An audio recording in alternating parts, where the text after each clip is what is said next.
La servitude moderne est une servitude volontaire, consentie par la foule des esclaves qui rampent à la surface de la terre. Ils achètent eux-mêmes toutes les marchandises qui les asservissent toujours un peu plus. Ils courent eux-mêmes derrière un travail toujours plus aliénant, que l'on consent généreusement à leur donner s'ils sont suffisamment sages. Ils choisissent eux-mêmes les maîtres qu'ils devront servir. Pour que cette tragédie mêlée d'absurdité ait pu se mettre en place, il a fallu tout d'abord ôter aux membres de cette classe toute conscience de son exploitation et de son aliénation. Voilà bien l'étrange modernité de notre époque. Contrairement aux esclaves de l'Antiquité, aux serfs du Moyen-Âge ou aux ouvriers des premières révolutions industrielles, nous sommes aujourd'hui devant une classe totalement asservie, mais qui ne le sait pas, ou plutôt, qui ne veut pas le savoir. Ils ignorent par conséquent la révolte, qui devrait être la seule réaction légitime des exploités. Ils acceptent sans discuter la vie pitoyable que l'on a construite pour eux.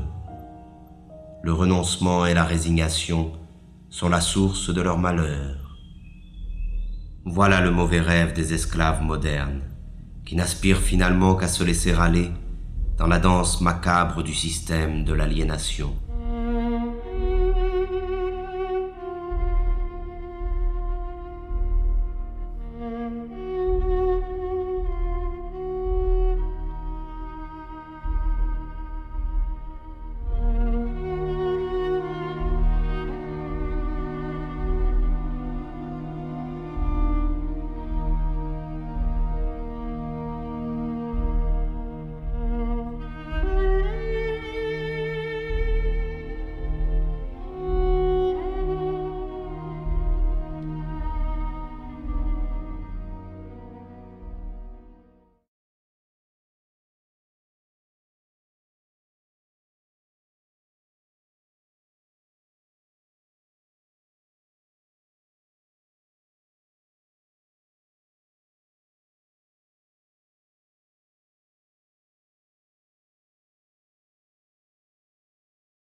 À mesure qu'ils construisent leur monde par la force de leur travail aliéné, le décor de ce monde devient la prison dans laquelle il leur faudra vivre.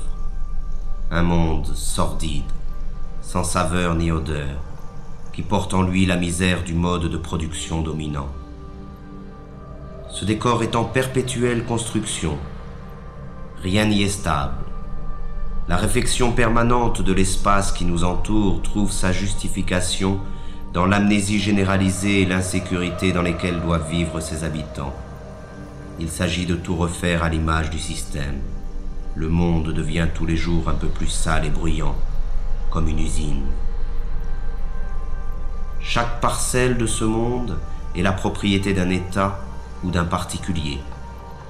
Ce vol social, qu'est l'appropriation exclusive du sol, se trouve matérialisé dans l'omniprésence des murs, des barreaux, des clôtures, des barrières et des frontières. Ils sont la trace visible de cette séparation qui envahit tout. Mais parallèlement, l'unification de l'espace selon les intérêts de la culture marchande est le grand objectif de notre triste époque. Le monde doit devenir une immense autoroute, rationalisée à l'extrême, pour faciliter le transport des marchandises. Tout obstacle, naturel ou humain, doit être détruit. L'habitat dans lequel s'entasse cette masse servile est à l'image de leur vie. Il ressemble à des cages, à des prisons, à des cavernes. Mais contrairement aux esclaves ou aux prisonniers, l'exploité des temps modernes doit payer sa cage.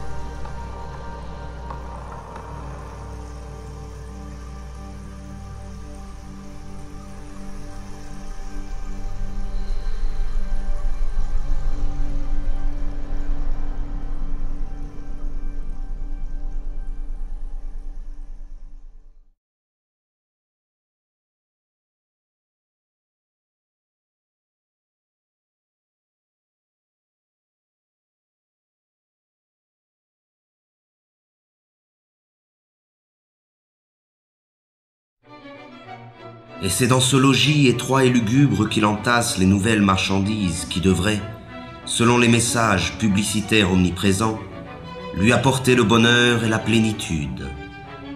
Mais plus il accumule des marchandises, et plus la possibilité d'accéder un jour au bonheur s'éloigne de lui.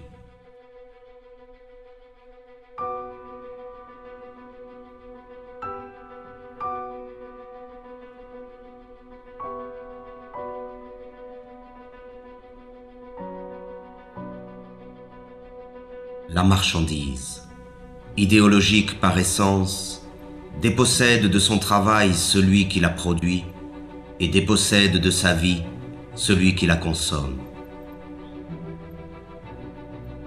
Dans le système économique dominant, ce n'est plus la demande qui conditionne l'offre, mais l'offre qui détermine la demande. C'est ainsi que de manière périodique, de nouveaux besoins sont créés qui sont vite considérés comme des besoins vitaux par l'immense majorité de la population. Ce fut d'abord la radio, puis la voiture, la télévision, l'ordinateur et maintenant le téléphone portable. Toutes ces marchandises, distribuées massivement en un laps de temps très limité, modifient en profondeur les relations humaines. Elles servent d'une part à isoler les hommes un peu plus de leurs semblables et d'autre part à diffuser les messages dominants du système. Les choses qu'on possède finissent par nous posséder.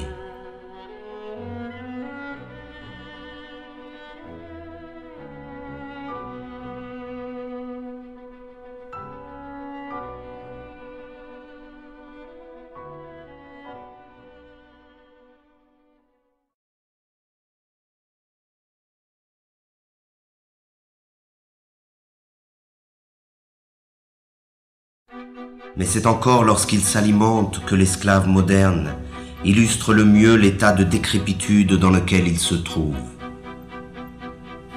Disposant d'un temps toujours plus limité pour préparer la nourriture qu'il ingurgite, il en est réduit à consommer à la va-vite ce que l'industrie agrochimique produit. Il erre dans les supermarchés à la recherche des ersatz que la société de la fausse abondance consent à lui donner. Là encore, il n'a plus que l'illusion du choix. L'abondance des produits alimentaires ne dissimule que leur dégradation et leur falsification. Il ne s'agit bien notoirement que d'organismes génétiquement modifiés, d'un mélange de colorants et de conservateurs, de pesticides, d'hormones et autres inventions de la modernité. Le plaisir immédiat est la règle du mode d'alimentation dominant, de même qu'il est la règle de toutes les formes de consommation. Et les conséquences sont là qui illustrent cette manière de s'alimenter. Mais c'est face au dénuement du plus grand nombre que l'homme occidental se réjouit de sa position et de sa consommation frénétique. Pourtant, la misère est partout où règne la société totalitaire marchande. Le manque est le revers de la médaille de la fausse abondance. Et dans un système qui érige l'inégalité comme critère de progrès, même si la production agrochimique est suffisante pour nourrir la totalité de la population mondiale, la faim ne devra jamais disparaître.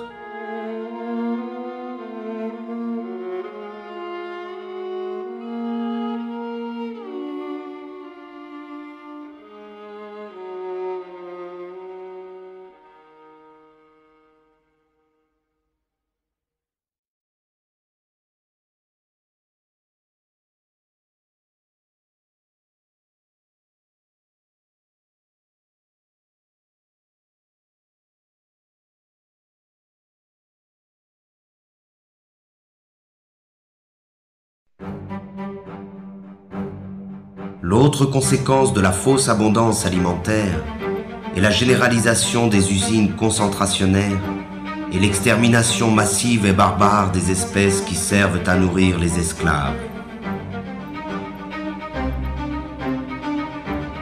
Là se trouve l'essence même du mode de production dominant. La vie et l'humanité ne résistent pas face au désir de profit de quelques-uns.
Le pillage des ressources de la planète, l'abondante production d'énergie ou de marchandises, les rejets et autres déchets de la consommation ostentatoire hypothèquent gravement les chances de survie de notre Terre et des espèces qui la peuplent.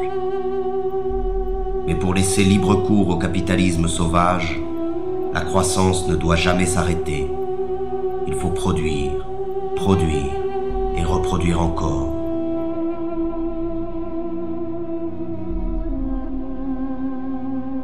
Et ce sont les mêmes pollueurs qui se présentent aujourd'hui comme les sauveurs potentiels de la planète.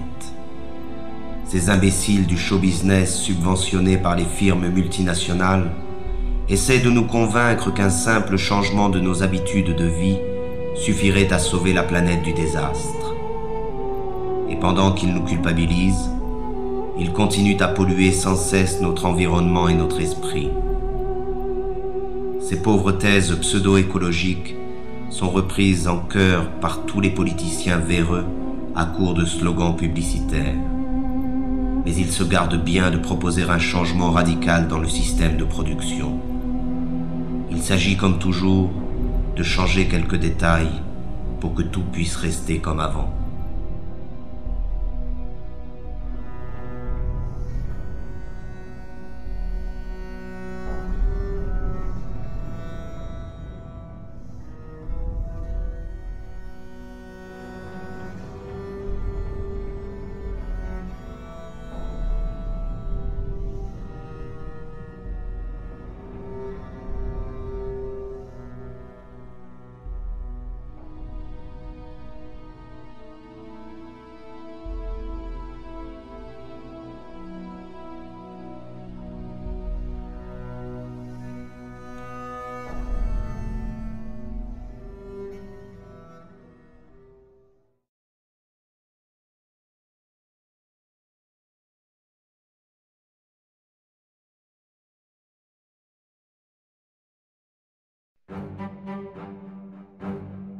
Mais pour rentrer dans la ronde de la consommation frénétique, il faut de l'argent.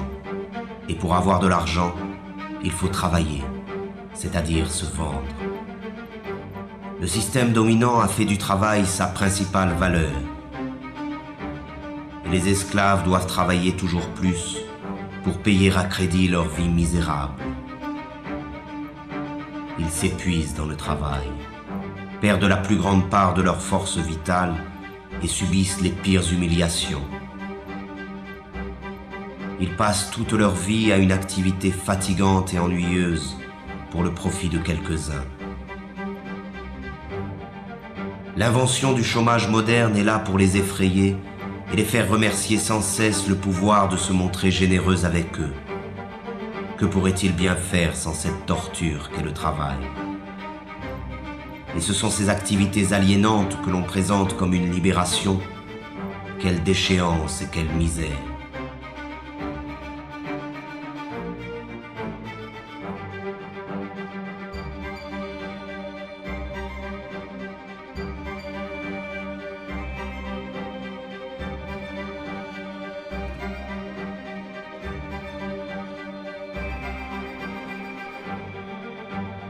Toujours pressés par le chronomètre ou par le fouet, chaque geste des esclaves est calculé afin d'augmenter la productivité.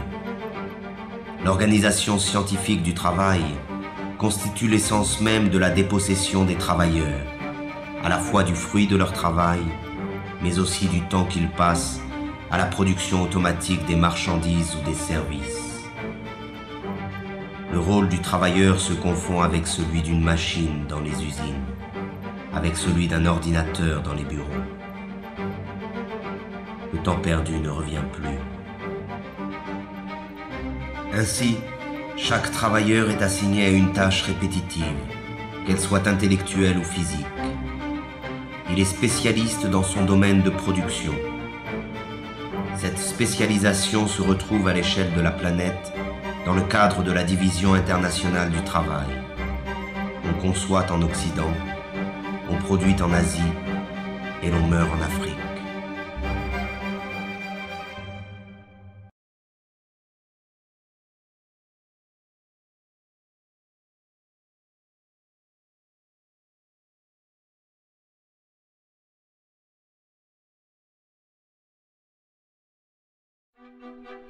L'esclave moderne aurait pu se contenter de sa servitude au travail. Mais à mesure que le système de production colonise tous les secteurs de la vie, le dominé perd son temps dans les loisirs, les divertissements et les vacances organisées.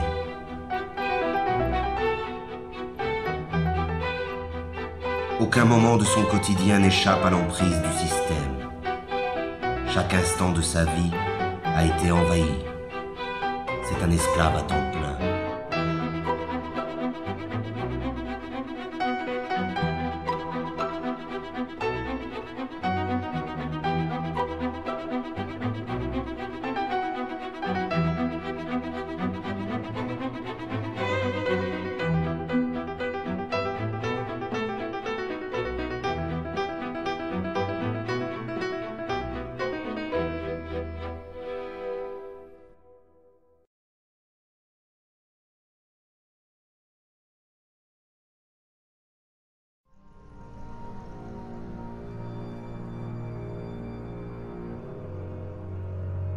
La dégradation généralisée de son environnement, de l'air qu'il respire et de la nourriture qu'il consomme, le stress de ses conditions de travail et de l'ensemble de sa vie sociale sont à l'origine des nouvelles maladies de l'esclave moderne. Il est malade de sa condition servile et aucune médecine ne pourra jamais remédier à ce mal. Seule la libération la plus complète de la condition dans laquelle il se trouve enfermé peut permettre à l'esclave moderne de se libérer de ses souffrances.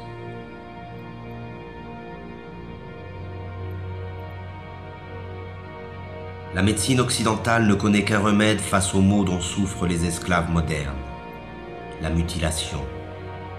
C'est à base de chirurgie, d'antibiotiques ou de chimiothérapie que l'on traite les patients de la médecine marchande. On s'attaque aux conséquences du mal sans jamais en chercher la cause. Cela se comprend autant que cela s'explique. Cette recherche nous conduirait inévitablement vers une condamnation sans appel de l'organisation sociale dans son ensemble. De même qu'il a transformé tous les détails de notre monde en simples marchandises, le système présent a fait de notre corps une marchandise, un objet d'étude et d'expérience livré aux apprentis sorciers de la médecine marchande et de la biologie moléculaire. Et les maîtres du monde sont déjà prêts à breveter le vivant. le séquençage complet de l'ADN du génome humain est le point de départ d'une nouvelle stratégie mise en place par le pouvoir. Le décodage génétique n'a d'autre but que d'amplifier considérablement les formes de domination et de contrôle. Notre corps, lui aussi, après tant d'autres choses, nous a échappé.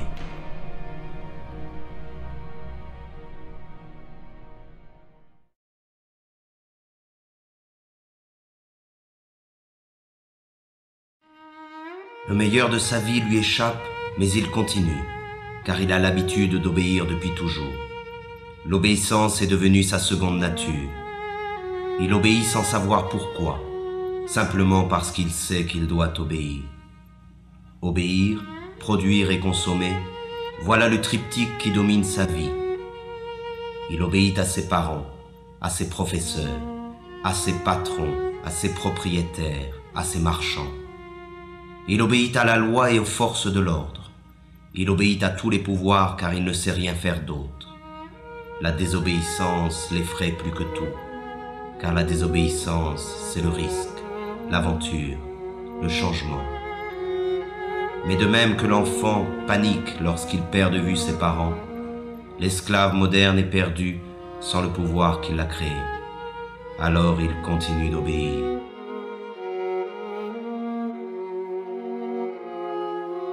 C'est la peur qui a fait de nous des esclaves et qui nous maintient dans cette condition. Nous nous courbons devant les maîtres du monde et leur police. Nous acceptons cette vie d'humiliation et de misère par crainte. Nous disposons pourtant de la force du nombre face à cette minorité qui gouverne. Leur force à eux, ils ne la retirent pas de leur police, mais bien de notre consentement. Nous justifions notre lâcheté devant l'affrontement légitime contre les forces qui nous oppriment par un discours plein d'humanisme moralisateur. Le refus de la violence révolutionnaire est ancré dans les esprits de ceux qui s'opposent au système au nom des valeurs que ce système nous a lui-même enseignées. Mais le pouvoir, lui, n'hésite jamais à utiliser la violence quand il s'agit de conserver son hégémonie.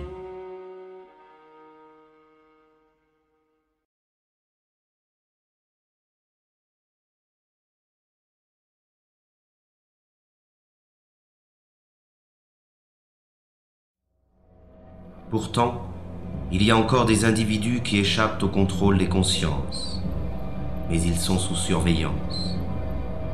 Toute forme de rébellion ou de résistance est de fait assimilée à une activité déviante ou terroriste. La liberté n'existe que pour ceux qui défendent les impératifs marchands. L'opposition réelle au système dominant est désormais totalement clandestine. Pour ses opposants, la répression est la règle en usage. Et le silence de la majorité des esclaves face à cette répression trouve sa justification dans l'aspiration médiatique et politique à nier le conflit qui existe dans la société réelle.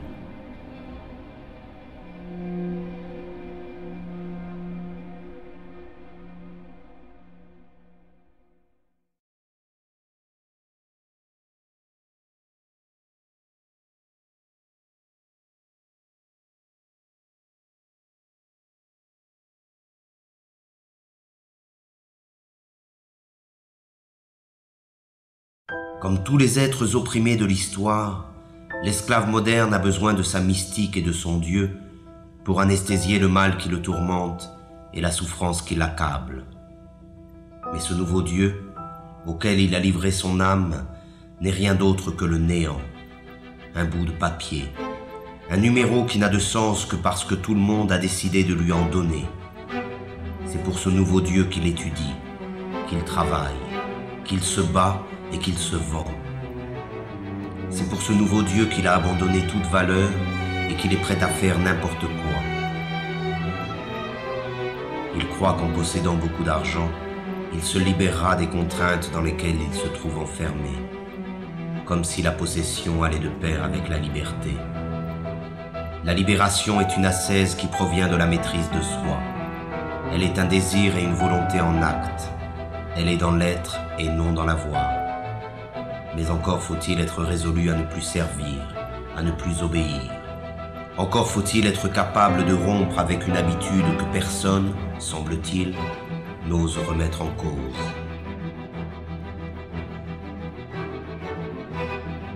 Or, l'esclave moderne est persuadé qu'il n'existe pas d'autre alternative à l'organisation du monde présent. Il s'est résigné à cette vie car il pense qu'il ne peut y en avoir d'autre. Et c'est bien là que se trouve la force de la domination présente. Entretenir l'illusion que ce système, qui a colonisé toute la surface de la Terre, est la fin de l'histoire. Il a fait croire à la classe dominée que s'adapter à son idéologie revient à s'adapter au monde tel qu'il est et tel qu'il a toujours été. Rêver d'un autre monde est devenu un crime condamné unanimement par tous les médias et tous les pouvoirs. Le criminel est en réalité celui qui contribue, consciemment ou non, à la démence de l'organisation sociale dominante. Il n'est pas de folie plus grande que celle du système présent.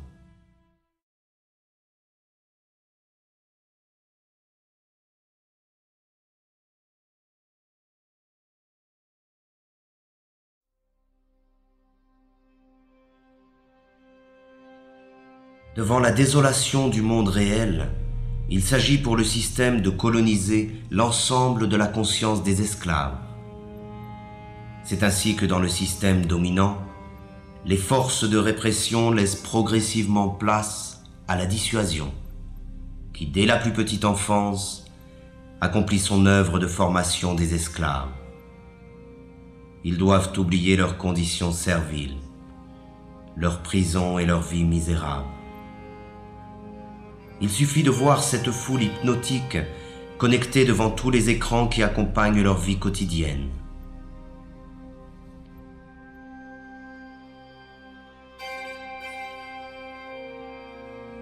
Ils trompent leur insatisfaction permanente dans le reflet manipulé d'une vie rêvée, faite d'argent, de gloire et d'aventure.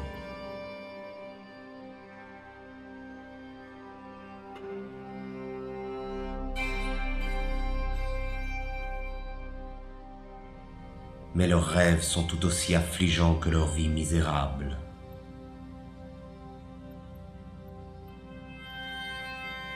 Il existe des images pour tous et partout.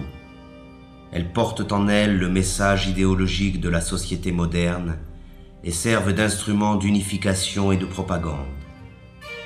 Elles croissent à mesure que l'homme est dépossédé de son monde et de sa vie.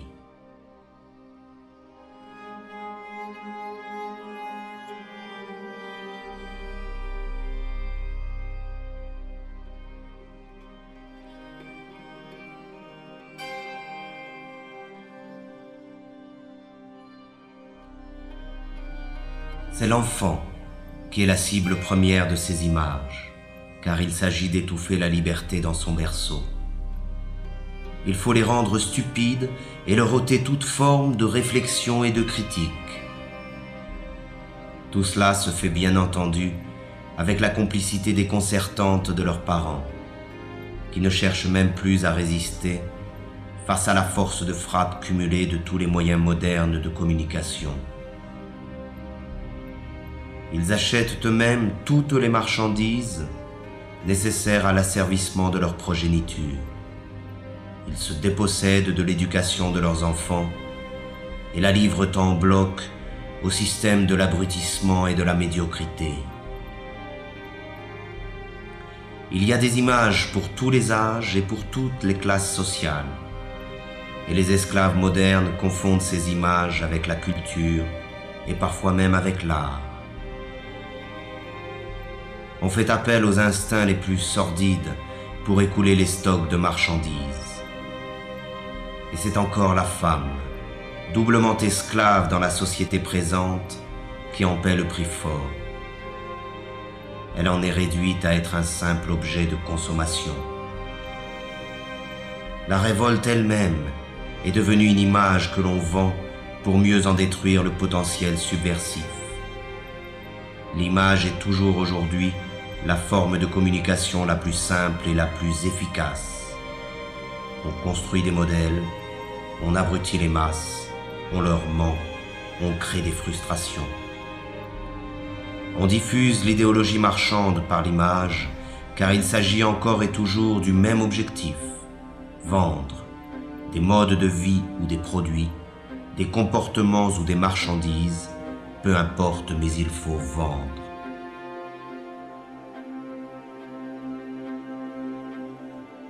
Ces pauvres hommes se divertissent, mais ce divertissement n'est là que pour faire diversion face au véritable mal qui les accable. Ils ont laissé faire de leur vie n'importe quoi et ils feignent d'en être fiers. Ils essaient de montrer leur satisfaction, mais personne n'est dupe. Ils n'arrivent même plus à se tromper eux-mêmes lorsqu'ils se retrouvent face au reflet glacé du miroir.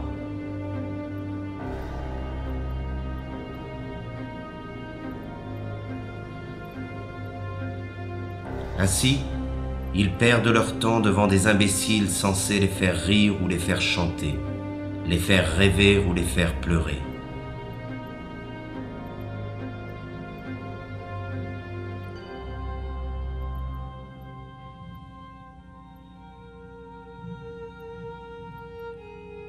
On mime à travers le sport médiatique les succès et les échecs, les forces et les victoires que les esclaves modernes ont cessé de vivre dans leur propre quotidien. Leur insatisfaction les incite à vivre par procuration devant leur poste de télévision.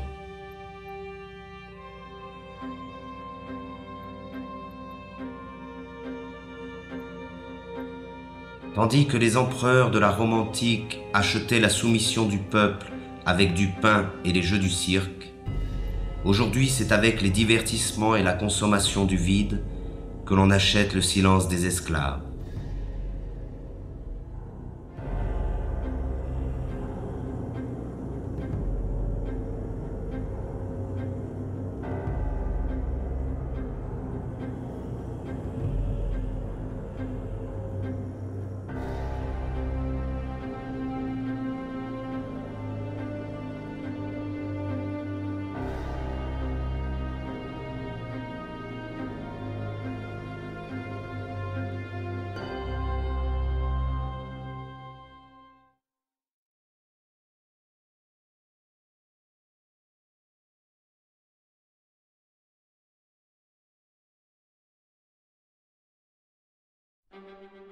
La domination sur les consciences passe essentiellement par l'utilisation viciée du langage par la classe économiquement et socialement dominante. Étant détenteur de l'ensemble des moyens de communication, le pouvoir diffuse l'idéologie marchande par la définition figée, partielle et partiale qu'il donne des mots. Les mots sont présentés comme neutres et leur définition comme allant de soi. Mais sous le contrôle du pouvoir, le langage désigne toujours autre chose que la vie réelle. C'est avant tout un langage de la résignation et de l'impuissance, le langage de l'acceptation passive des choses telles qu'elles sont et telles qu'elles doivent demeurer. Les mots travaillent pour le compte de l'organisation dominante de la vie. Et le fait même d'utiliser le langage du pouvoir nous condamne à l'impuissance. Le problème du langage est au centre du combat pour l'émancipation humaine. Il n'est pas une forme de domination qui se surajoute aux autres. Il est le cœur même du projet d'asservissement du système totalitaire marchand. C'est par la réappropriation du langage, et donc de la communication réelle entre les personnes, que la possibilité d'un changement radical émerge de nouveau. C'est en cela que le projet révolutionnaire rejoint le projet poétique. Dans l'effervescence populaire, la parole est prise et réinventée par des groupes étendus. La spontanéité créatrice s'empare de chacun et nous rassemble tous.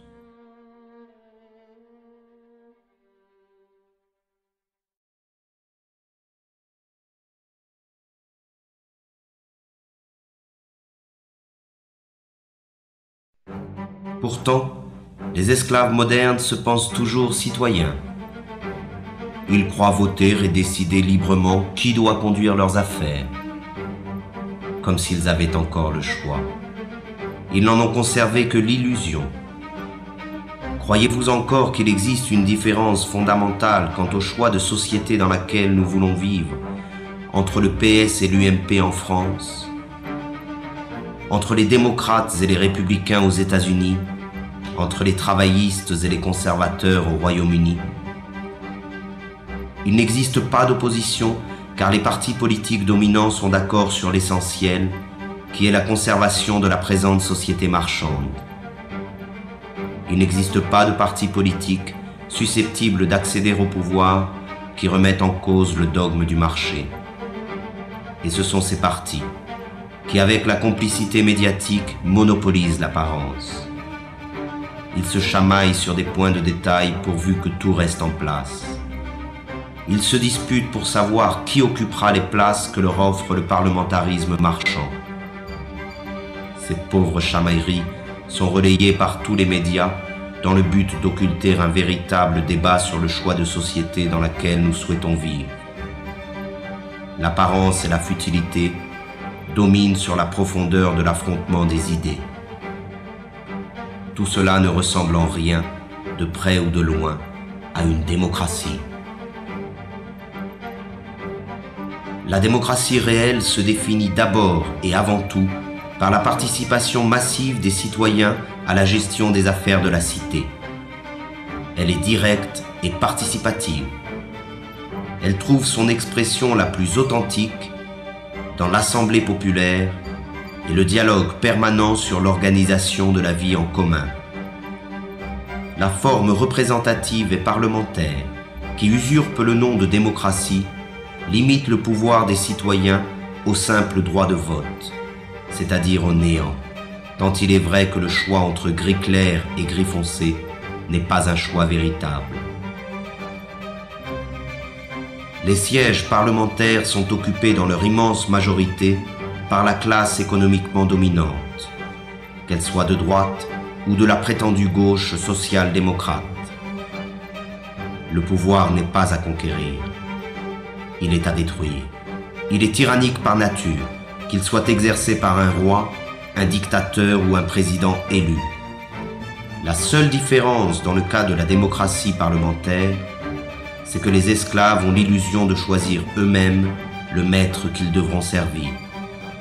Le vote a fait d'eux les complices de la tyrannie qui les opprime. Ils ne sont pas esclaves parce qu'il existe des maîtres, mais il existe des maîtres parce qu'ils ont choisi de demeurer esclaves.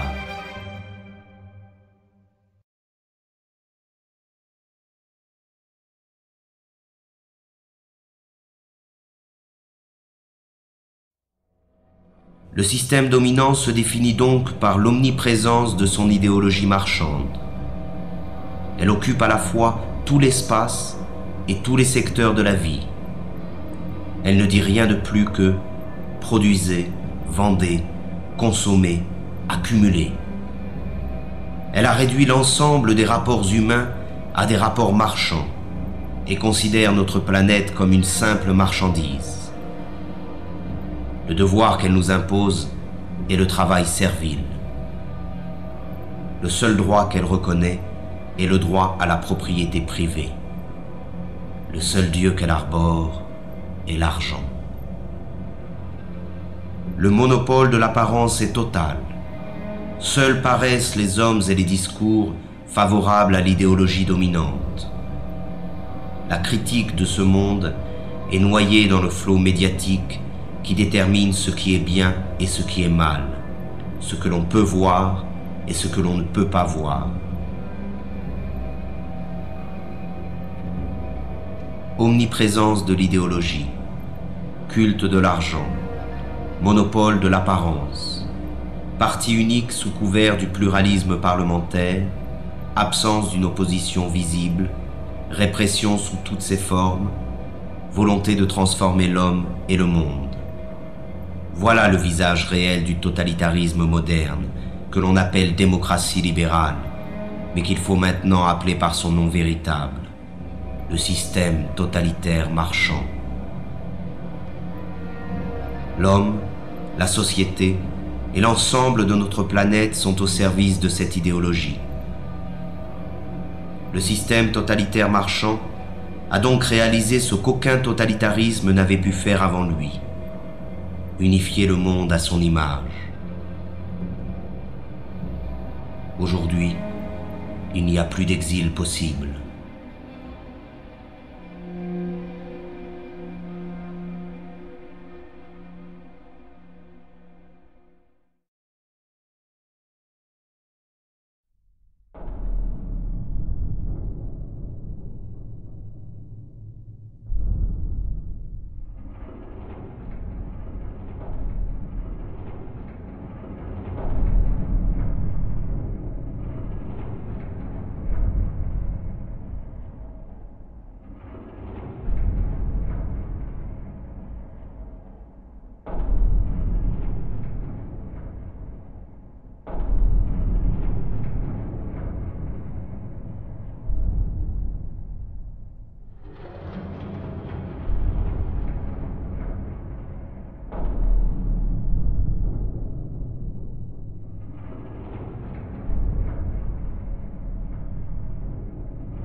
forces are the same that burn crosses. Some of those that work forces are the same that burn crosses. Some of those that work forces are the same that burn crosses. Some of those that work forces are the same that burn crosses.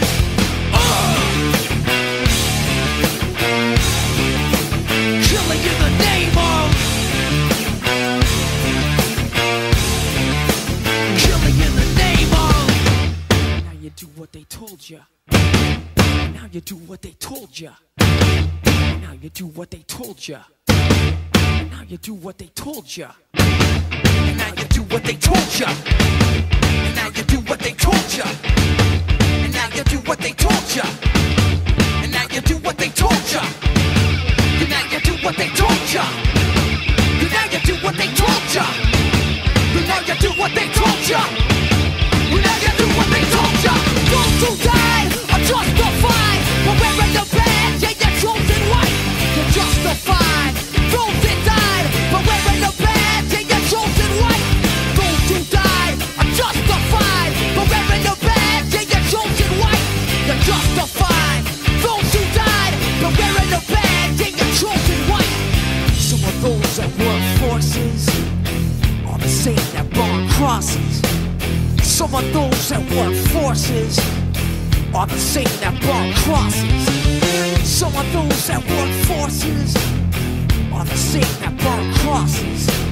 Some of those that work forces are the same that burn crosses.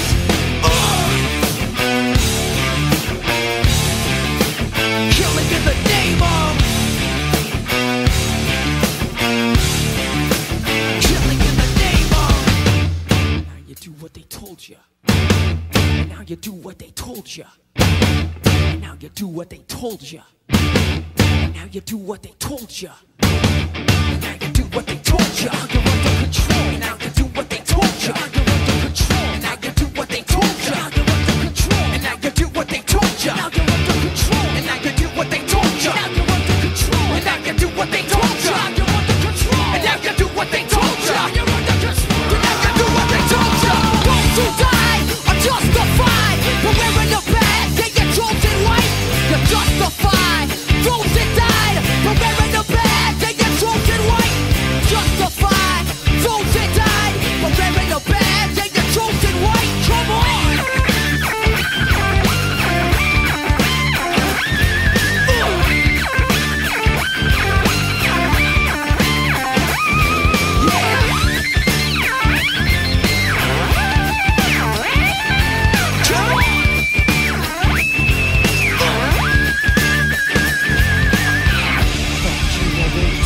Tell me, fuck you, I won't do what you tell me. Fuck you, I won't do what you tell me. Fuck you,